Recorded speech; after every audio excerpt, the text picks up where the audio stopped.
मैं वनीता आपका अपने परिवार स्टडी विद वनीता में एक बार आपका फिर से बहुत बहुत स्वागत करती हूँ। आज मैं आपके लिए फिर से बेटा एसएससी जीडी की मैथ्स क्लास में बेटा शानदार क्वेश्चंस लेके आई हूँ जो कि आपके एग्ज़ाम के लिए बहुत ही हेल्पफुल रहेंगे। तो शुरुआत करते हैं बेटा अपने क्वेश्चन से। पहला क्वेश्चन क्या है बेटा, विवाद साधारण ब्याज और चक्रवृद्धि ब्याज के बीच के अंतर की गणना करना चाहता है। यदि विवाद के पास 1200 रुपये की धनराशि है और 2 वर्षों के लिए ब्याज 10% है। ठीक है बेटा, आपको पता है कि चक्रवृद्धि ब्याज और साधारण ब्याज के 2 क्वेश्चंस पूछे जाते हैं पेपर में बेटा, एक साधारण ब्याज से आएगा और एक चक्रवृद्धि ब्याज से आएगा।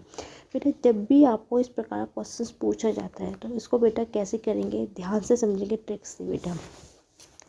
10% का मतलब क्या होता है बेटा, 10% निकालोगे तो कितना होगा बेटा, 10 गुना 1/100 कितना आ गया, 1/10 आ गया। हमें प्रिंसिपल अमाउंट कितना दे रखा है, जो हमें धनराशि कितनी पी हमें कितनी दे रखी है बेटा, 1200 रुपये दे रखी है। ठीक है बेटा, तो इस टाइप के क्वेश्चन को क्या करेंगे, उसने क्या बोला है बेटा 2 सालों का। तो आपने क्या करना है, ये पहला साल हो गया और ये दूसरा साल हो गया। तो आपने 1200 का 1/10% 1/10 निकालोगे तो बेटा 1200 का 1/10 निकालोगे तो कितना आएगा, 120 आएगा। ठीक है, जब आप पहले साल दूसरे साल में जाओगे, दूसरे साल में भी 1/10 निकालोगे तो 120 आएगा। लेकिन बेटा यहाँ पे एक चीज़ का ध्यान रखना, जब 1200 रुपये का पहले साल में 1/10 निकालोगे आप यहाँ पे तो 120 आएगा। ठीक है, दूसरे साल में जाओगे तो आपने इसका भी 1/10 निकाला तो 120 आया। लेकिन जब आप पहले साल से दूसरे साल में जाओगे बेटा तो 120 का में भी इंटरेस्ट लगेगा 1/10, तो कितना आ गया, 12 आ गया। ठीक है बेटा, कितना आ गया, 12 आ गया। ये जो 12 आया है आपके पास, ये 2 साल का CI और SI का अंतर है। CI मतलब कंपाउंड इंटरेस्ट और सिंपल इंटरेस्ट। कंपाउंड इंटरेस्ट को बोलते हैं बेटा चक्रवृद्धि ब्याज और साधारण ब्याज का अंतर होता है, और यही आपका आंसर होगा ऑप्शन नंबर ए। ठीक है बेटा, फिर भी कोई क्वेश्चन में, किसी भी क्वेश्चन में आपके पास कोई क्वेश्चन होगा इसके अलावा जो आप पूछना चाहते हैं तो बेटा मुझे कमेंट सेक्शन में भेज सकते हैं, या आप मुझे DM कर सकते हैं। मेरी इंस्टाग्राम में स्टडी विद वनीता के नाम से ही है बेटा। ठीक है, या आप डिस्क्रिप्शन लिंक में आप मेरे इंस्टाग्राम ID का लिंक भी मैंने आपको बेटा है, वहाँ पे आप DM कर सकते हैं, या आप मेरी email ID में PDF बना के क्वेश्चंस अपने भेज सकते हैं यदि आपको कोई डाउट है। यदि कोई दिक्कत है, कोई भी दिक्कत है बेटा मुझे कमेंट सेक्शन में बता देना। ठीक है बेटा, बढ़ते हैं अपने नेक्स्ट क्वेश्चन की ओर। सेकंड क्वेश्चन क्या बेटा, एक व्यापारी अपने माल पर लागत मूल्य से 32% अधिक मूल्य अंकित करता है बेटा, और अपने ग्राहकों को उनके बिलों पर 10% की कटौती की अनुमति देता है। इससे कितने प्रतिशत का लाभ हुआ बेटा। ठीक है बेटा, इस प्रकार के क्वेश्चन बेटा आपको पता है ये प्रॉफिट एंड लॉस, लाभ और हानि वाले चैप्टर से, जिससे कि बेटा एक क्वेश्चन पेपर में पूछा ही जाता है। यदि आपको इस प्रकार क्वेश्चन दे दिया हो तो आप इसको कैसे करेंगे, ध्यान से समझिए बेटा। तो इस पर क्या करेंगे बेटा, हम इस पर क्योंकि बेटा मुझे यहाँ पे क्रय मूल्य नहीं पता है, तो कोई भी चीज़ अपने 100% पे होती है तो मैंने यहाँ पे क्रय मूल्य कितना ले लिया, 100 ले लिया। ठीक है बेटा, 100 ले लिया। व्यापारी अपने माल पर लागत मूल्य से 32% अधिक मूल्य अंकित करता है। यदि बेटा मेरा मूल्य 100 रुपये है और वो 32% वो अधिक अंकित कर रहा है, मैंने आपको हमेशा ये चीज़ बताई बेटा, अधिक हो गया, लाभ हो गया तो हमेशा 100 में जुड़ता है, और यदि हानि होती है या घटता है तो 100 से घटता है। तो ये कितना हो गया, 132 हो गया। ये क्या आ गया बेटा, मेरा मार्केट प्राइस आ गया, MP मार्केट प्राइस, जिसको बोलते हैं लागत मूल्य हिंदी में। ठीक है बच्चा, अब क्योंकि बेटा इसमें कुछ भी नहीं है, बस भाषा का खेल है। भाषा समझना बहुत ज़रूरी है। भाषा आपने समझ ली तो आप इस क्वेश्चन को कर पाओगे, नहीं तो बच्चे करते हैं 132 दे देते हैं। लेकिन बेटा क्रय मूल्य मुझे नहीं है तो क्रय मूल्य हमेशा 100% पे होता है, 32% अधिक है तो 132 क्या हो गया, इसका लागत मूल्य हो गया। ठीक है, और अपने ग्राहकों को उनके बिलों पर 10% की कटौती करता है। ठीक है बेटा, अब ध्यान से समझा, 10% की कटौती वो 100 पे नहीं करेगा क्योंकि ये तो मेरा क्रय मूल्य है, और 32% अधिक अंकित कर रहा है। कितना है, अब मूल्य कितना है बेटा उस वस्तु का, 132 है। तो इसका 10% कितना होगा बेटा, ये होगा 33.2। कैसे, 132 का 10% ऐसे निकालेंगे, जीरो से जीरो कट के 10 से भाग दोगे तो 1 दशमलव आ जाएगा। तो बेटा अब जो वस्तु जो है वो 13.2 की पड़ रही है। ठीक है बेटा, जो पहले मूल्य कितना था बेटा, पहले मूल्य था 132 था, लेकिन वो तो ग्राहकों को बेच रहा है तो वो कटौती कितनी कर रहा है, 10% की। तो 13.2 की कटौती कर रहा है। अब यहाँ से हम निकालते हैं बेटा, इस क्वेश्चन में बेटा बहुत से बच्चों को क्या समझ में आता है, बच्चे क्या करते हैं, ये यहाँ से 100 निकाल दी, यहाँ से 132 कर दिया, 10% निकाला, घटा दिया, लाभ निकाल लिया, फॉर्मूला लगा दिया। लेकिन इस क्वेश्चन में फॉर्मूला यूज नहीं होगा, ये कंफ्यूज करने के लिए आपको दिया। बहुत ही अच्छा क्वेश्चन है, इंपॉर्टेंट क्वेश्चन कह सकते हो आप इसको। ठीक है, पूछा गया कितने प्रतिशत का लाभ हुआ, सीधी सी बात है बेटा। अब जो कटौती के बाद 13.2 है, पहले कितना था, जब 32 जुड़े 132, दोनों को आपस से घटा दो, आंसर आपका आ जाएगा बेटा। तो 13.2 में से 132 घटाएंगे तो बेटा कितना का 118.8 है बेटा। तो देखो बेटा यहाँ पे 118 कहीं पे नहीं है, यहाँ पे एक सेकेंड बेटा, कुछ गलती तो नहीं कर दी है। जब 132 में से मैं घटा रही हूँ 13.2, 8 आएगा, 131 से 118 सही है बेटा, 118 कुछ आ रहा है, 118.8 आ रहा है। ठीक है बेटा, लेकिन यहाँ पे 118 नहीं है, तो हम ऑप्शन को कैसे सही करेंगे। तो बेटा आपने कुछ नहीं करना है, तो 18.8 इसको करेक्ट मान लेना है, क्योंकि 118.8 आ रहा इसका आंसर। तो बेटा इसका ऑप्शन नंबर सी इसका करेक्ट आंसर होगा बेटा। ठीक है बेटा,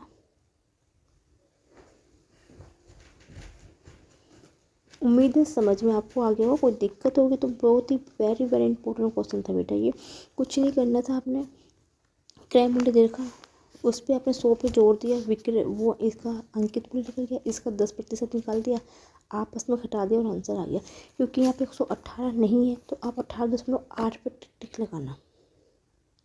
ठीक है बच्चे, अब बढ़ते हैं नेक्स्ट क्वेश्चन की ओर।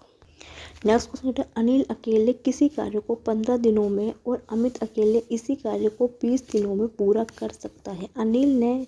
अनिल से कार्य की शुरुआत करते हैं, वे एकांतर दिन में कार्य करते हैं, संपूर्ण कार्य कितने दिनों में पूरा होगा। वेरी वेरी इंपॉर्टेंट क्वेश्चन बेटा, टाइम एंड वर्क का कार्य और समय क्वेश्चन है, एक क्वेश्चन पेपर में हमेशा पूछा जाता है बेटा। ठीक है, तो इस टाइप ऑफ क्वेश्चन को कैसे हम करेंगे, ध्यान से बेटा। एकांतर दिन का मतलब क्या होता है, एक दिन छोड़ के।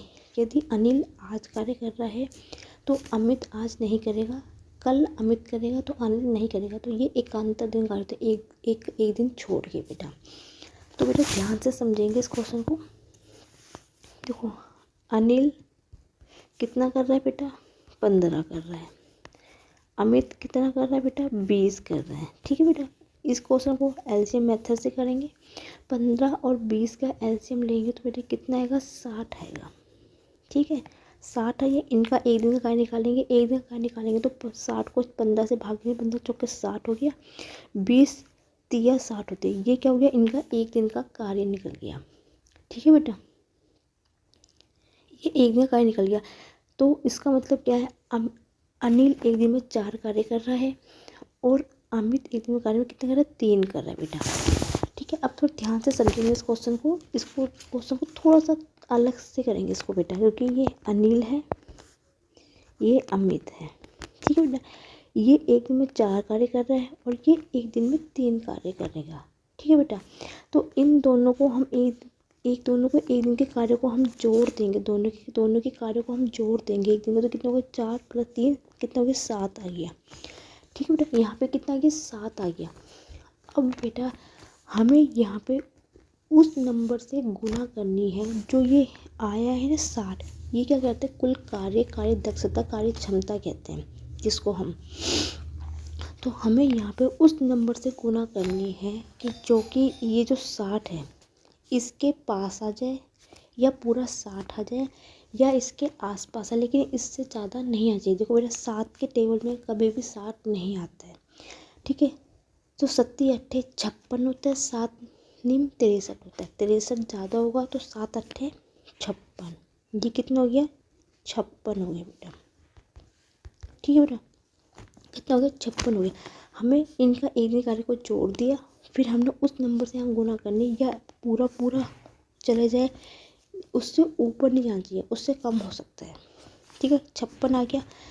अब बेटा देखो ये 56 क्या आ गया, दिन आ गए, 56 डेज आ गए। 60 दिन का कार्य था, 56 दिन का कार्य हो चुका है, तो बचा कार्य कितना बेटा 4। तो शेष कार्य कितना बचा हमारे पास बेटा 4 बचा। अब जो ये शेष कार्य कौन करेगा, ये शेष कार्य जो बेटा कौन करेगा, अब ये जो है बेटा देखो 56 कार्य हो चुका है, 60 दिन का कार्य करना था, 56 कार्य हो चुका है, तो बचा कितना कार्य 4। 4 कितना है शेष कार्य बचा कितना 4। अब इस शेष कार्य कौन करेगा बेटा, ये करेगा अनिल। ये कार्य कौन करेगा, अनिल करेगा अकेला। क्यों, क्योंकि उसने क्या बोला है, क्योंकि अनिल से कार्य की शुरुआत होती है। बेटा जिससे भी कार्य की शुरुआत होगी, जो बचा हुआ कार्य वो ही करेगा। एक चीज़ इस क्वेश्चन पे ध्यान से समझना, जो बेटा कार्य शुरू करेगा वही बचा हुआ कार्य करेगा, ठीक है। इस पॉइंट को आप ध्यान से समझना। जिस कार्य से शुरुआत होती है, जिस कार्य से शुरुआत हो रही है, जो कार्य की शुरुआत कर रहा है बचा हुआ कार्य वो ही करेगा, ठीक है बच्चा। अब ठीक है बेटा, अब ध्यान से समझेंगे क्वेश्चन को थोड़ा सा। देखो बेटा अब जो 4 है वो कौन कार्य कर रहा है, वो अकेला कौन करेगा, अनिल करेगा, ठीक है बेटा। अब इस क्वेश्चन को कैसे करेंगे, ध्यान से समझेंगे इस क्वेश्चन को बेटा, ठीक है। अब जो समझना है ये ध्यान से समझना क्वेश्चन को बेटा, ठीक है। आपने यहाँ पे किससे गुना करी, 8 से गुना करी। आपने इसको यहाँ पर लाने के लिए किससे गुना करी, तो ये भी मत सोचो, क्योंकि बेटा बचा हुआ कार्य कौन कर रहा है, ये कर रहा है अनिल, ठीक है। तो 2 दिन का कार्य कितना होगा, 2 दिन का कार्य कितना होगा, तो शेष कार्य 4 है, ठीक है बेटा। और तो 2 दिन का कार्य कितना होगा बेटा, देखो 4 कार्य ये हुआ, दूसरे दिन कार्य 4 कितना 8 हो गया। 8 को आपने यहाँ पे 2 से गुना कर देंगे, कितना हो गया 16 हो गया, 16 दिन हो गया। लेकिन आपका आंसर यहाँ पे ख़त्म नहीं होगा बेटा, ठीक है।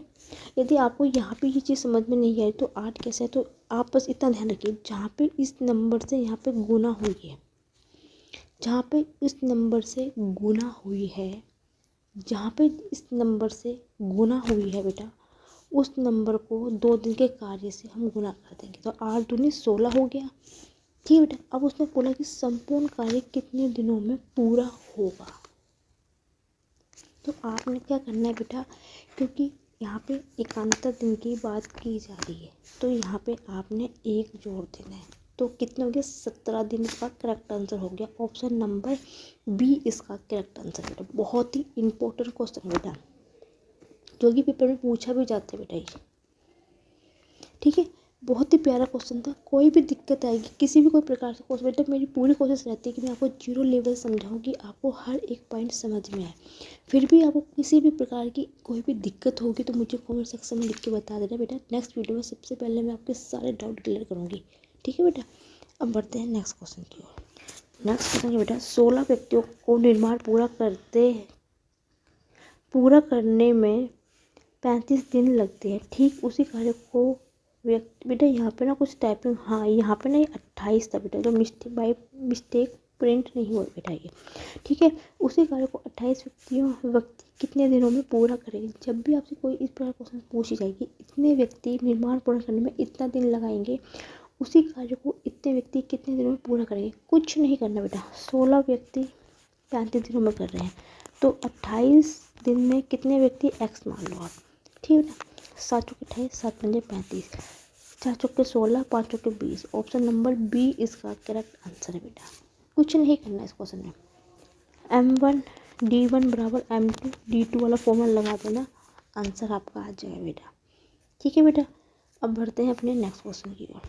नेक्स्ट क्वेश्चन क्या बेटा, एक बेईमान फल विक्रेता अपना माल लागत मूल्य पर बेचता है। वह 1 किलोग्राम के स्थान पर 900 ग्राम तौलता है। तदनुसार उसके लाभ का प्रतिशत कितना है बेटा। ठीक है बेटा, बेईमान दुकानदार, दिस होनेस्ट शॉपकीपर, ये बेटा आजकल एग्जामर MTS हो गया, GD हो गया, किसी भी पेपर में आज का बेटा पहले पसंद बना हुआ है एग्जामर के। बहुत क्वेश्चन पूछे जा रहे हैं बेईमान दुकानदार के ऊपर। तो बेटा इस टाइप के क्वेश्चन को कैसे किया जाता है, ध्यान से समझेंगे इस क्वेश्चन को। बेटा यहाँ पर आप हमेशा लागत मूल्य ना 1000 रुपये लेके चलना। 1 किलोग्राम बराबर होता है 1000 ग्राम। इस पॉइंट को आप ध्यान से रखना, जितना और आपने यहाँ पे लागत मूल्य कितना 1000 मानना है। 1 किलोग्राम बराबर 1000 ग्राम, तो 1000 ग्राम या 1 किलो 1000 ग्राम बराबर, तो 1000 ग्राम की चीज़ 1000 की होगी। तो इसमें इस प्रकार से क्वेश्चन को सॉल्व किया जाता है। तो 1000 ग्राम के का रुपये कितना, वो 1000 रुपये का ही होगा। तो जितने का वो तोल रहा है उतने का ही वो चीज़ होगी। लेकिन उसने क्या बोला, वो उसके स्थान पे 900 ग्राम तोलता है। बेटा 1000 के बदले वो 900 ग्राम तोल रहा है बेटा। ठीक है, 900 ग्राम है तो उसका रेट कितना होगा, 900 ही होगा बेटा। ठीक है बेटा, 900 ही होगा। अब क्वेश्चन को ध्यान से समझेंगे बेटा। ये जितना वो बेईमानी करके तोल रहा है और जितने रुपए में वो उतने ही रुपए में वो चीज़ पड़ेगी, वो उसका क्रय मूल्य होगा। आपको ये चीज़ ऐसे भी समझ में नहीं आई बेटा, बस इतना याद रखना, जो बेईमानी करके जितना वो ग्राम तोल रहा है उतने रुपए में वो चीज़ बेचेगा, वही उसका क्रय मूल्य होगा। मतलब कम वैल्यू जो होगी वही उसका क्रय मूल्य होगा दुकानदार का, क्योंकि जितना उसने तोला है उतना ही वो बेच रहा है। ये 1000 जो होगा ये तो उसका विक्रय मूल्य होगा, हमारा जो होगा वो हमारा क्रय मूल्य होगा कि हमने 1000 में चीज़ खरीदी, लेकिन वो तो घोटाला कर रहा है। तो 900 रुपये में वो चीज़ 900 रुपये में पड़ी, लेकिन हमें 1000 का बेच रहा है। सीधी सी बात है बेटा, 1000 की 900 की चीज़ जब वो 1000 में बेचेगा तो यहाँ पर उसको कितने का लाभ होगा, 100 रुपये का लाभ होगा। लाभ प्रतिशत का फॉर्मूला निकालने का फॉर्मूला होता है लाभ बटा क्रय मूल्य। क्रय मूल्य कितना है, 900 गुना 100 बेटा। 0 से 0 कटेगी, 100 बटा 9 का मतलब क्या होता है बेटा,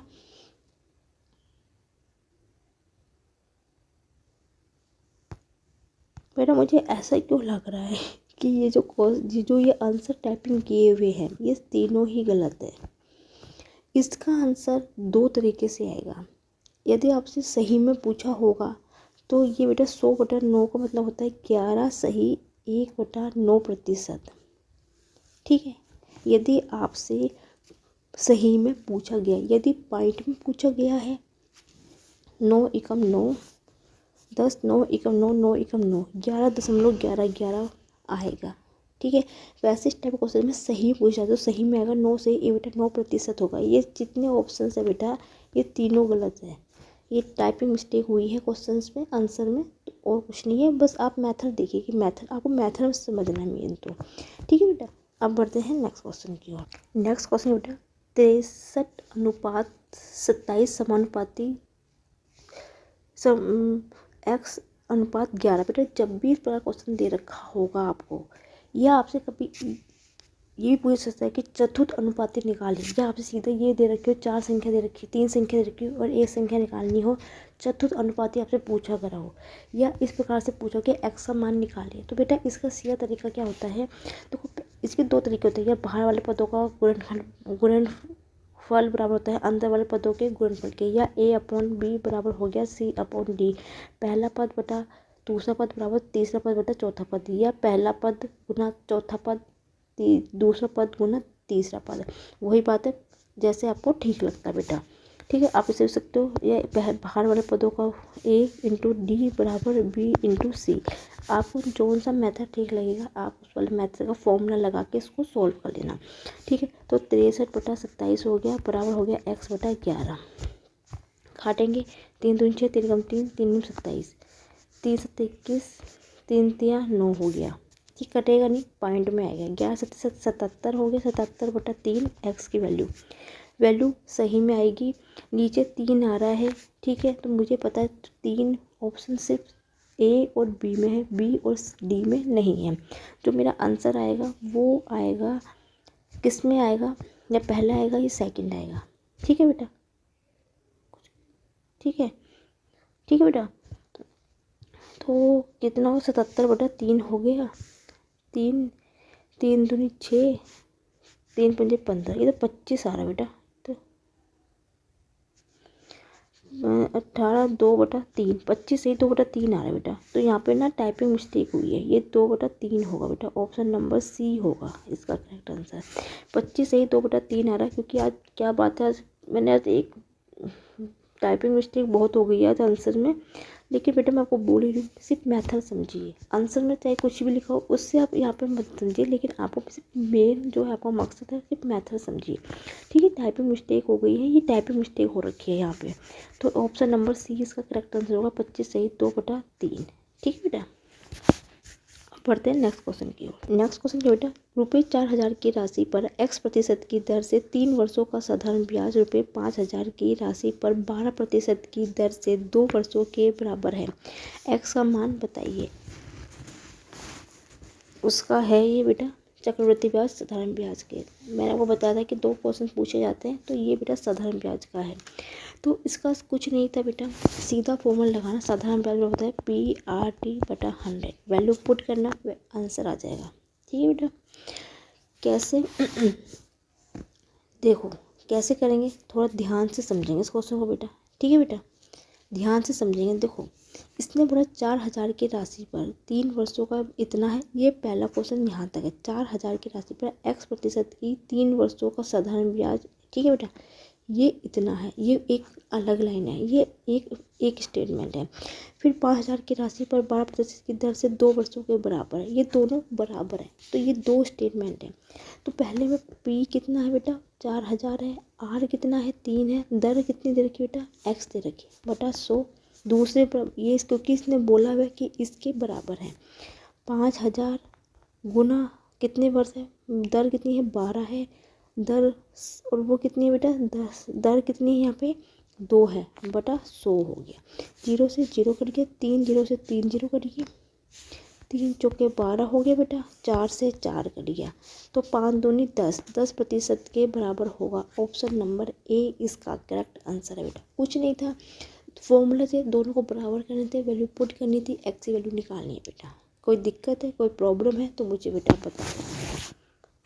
अब बेटा कुछ क्वेश्चन मैं खुद के लूँगी बेटा, ठीक है, वो मेरे को टाइपिंग नहीं चलेगा। कुछ क्वेश्चन ऐसे मेजर क्वेश्चन कुछ ऐसे होते हैं, सिंप्लीफिकेशन का एक आध क्वेश्चन लूँगी।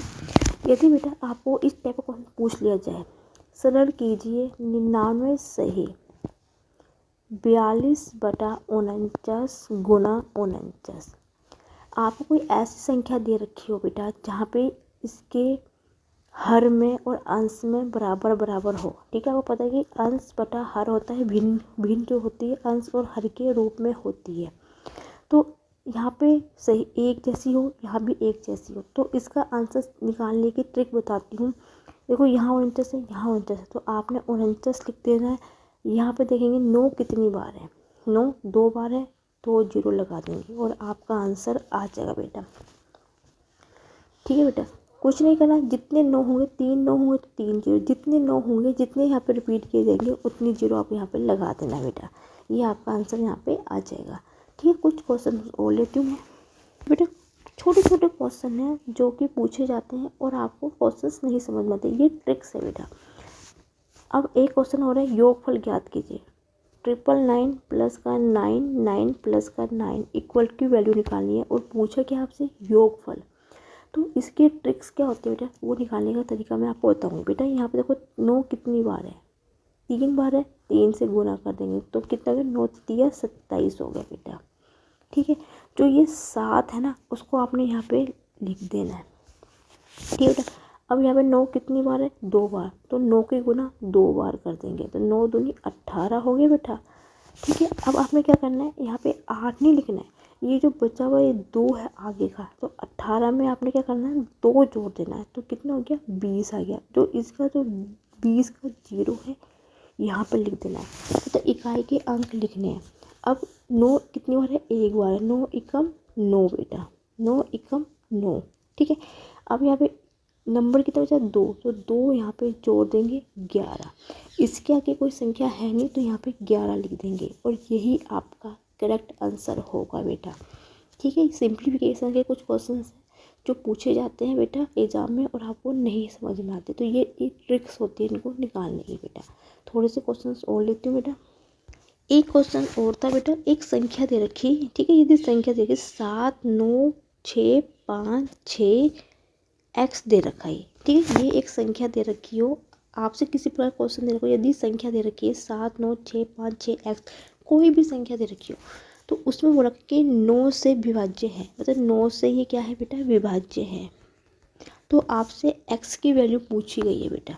यदि आपसे x का न्यूनतम मान पूछा गया है, कितना न्यूनतम, ठीक है बेटा। आपसे इस प्रकार क्वेश्चन कोई पूछा जाए कि ये संख्या दे रखी और इससे विभाज्य है, मैंने एक एग्जाम्पल लिया कि 9 से विभाज्य है तो x का न्यूनतम मान आपसे पूछा गया है। तो बेटा इस टाइप के क्वेश्चन कैसे हम करेंगे, ध्यान से समझेंगे बेटा क्वेश्चन को, ठीक है बेटा। बेटा इसको ना मैं ऑप्शन भी लिख देती हूँ। यहाँ पे ना ऑप्शन दे रखे थे हमें 4, बी में 3 है, सी में 6 है, डी में 7 है बेटा। तो बेटा जब भी आपको इस प्रकार क्वेश्चन दे रखा होगा तो बेटा ट्रिक्स देती हूँ एग्जाम, इसमें ना सीधा आप ऑप्शन से करके रखना। यदि बेटा मैं यहाँ पे 7 9 6 5 में 4 रख दूँ, सीधा ऑप्शन, तो इसको 9 से भाग करूँ तो देखो 9 से कट जाएगा, 9 8 72, 72 होगा बेटा, 7 बचेगा 76, 9 8 72, 4 बचेगा, 9 9 पंजे 45 हो गया, 4 फिर भी शेष फल रह जाएगा, तो ऑप्शन ए तो बिल्कुल भी नहीं होगा। अब 3 देखो 63 आ रहा, 63 आराम से 9 से विभाज्य हो जाता है, सीधी सी बात, तरीका बता रही हूँ मैं तरीका करने का आपको, ठीक है। 5 रुक जाओ यार, ये 6 था यहाँ पे, ठीक है, ये गलती हुई, सॉरी को चेक करती हूँ। 72 72 और 7 75, 72 4 46 45 14, फिर भी नहीं जाएगा। देखो बेटा सबसे अच्छा तरीका बताती हूँ, देखो देखो मैं 3 रखूँगी ना यहाँ पे 63 आएगा, 63 आएगा, 63 9 से आराम से विभाज्य हो जाती है। 6 रखूँगी 66 9 से नहीं होता है, 7 भी नहीं होता है। तो या सीधा इस तरीके से कर लेना कि ऑप्शन नंबर बी इसका करेक्ट आंसर है, या आप चेक भी कर सकते हो उसको।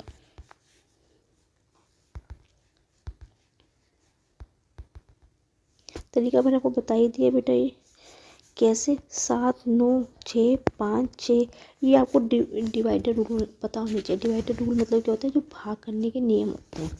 9 9 8 72 हो गया, 7 बचा, 9 8 72, 4 बचा, 9 8 9 पंजे 45 और 9 7 63, कर दिया पूरा पूरा। वैसे तो मुझे पता चल रहा था कि 3 रखने पर यहाँ पे 63 आएगा, 63 9 से आराम से कट जाता है, 64 9 से नहीं कटता, 66 भी 9 से नहीं कटेगा और ये 67 भी नहीं कटेगा। लेकिन कुछ बच्चों को यहाँ पे कंफ्यूजन क्रिएट होती है, तो वैल्यू पुट करके डिवाइड करके देख लेना बेटा, ठीक है बेटा। तो बेटा मैं आपको डेली ही 10 क्वेश्चन करवाती हूँ बेटा। मेरा मकसद वो नहीं होता है कि मैं आपको 30 क्वेश्चन 20 क्वेश्चन करवाऊँ, क्योंकि बेटा कम करो, इतना करो कि जितना कि आप समझ सको।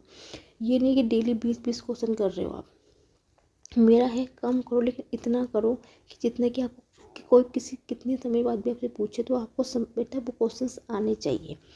तो बेटा आज की क्लास उम्मीद है कि आपको पसंद आएगी। वीडियो अच्छी लगी तो प्लीज़ बेटा like my video, comment my video, share my video and thank you for watching my video. कल फिर मिलूंगी नई क्लास पे नए क्वेश्चनों के साथ, तब तक के लिए बच्चा बाय बाय।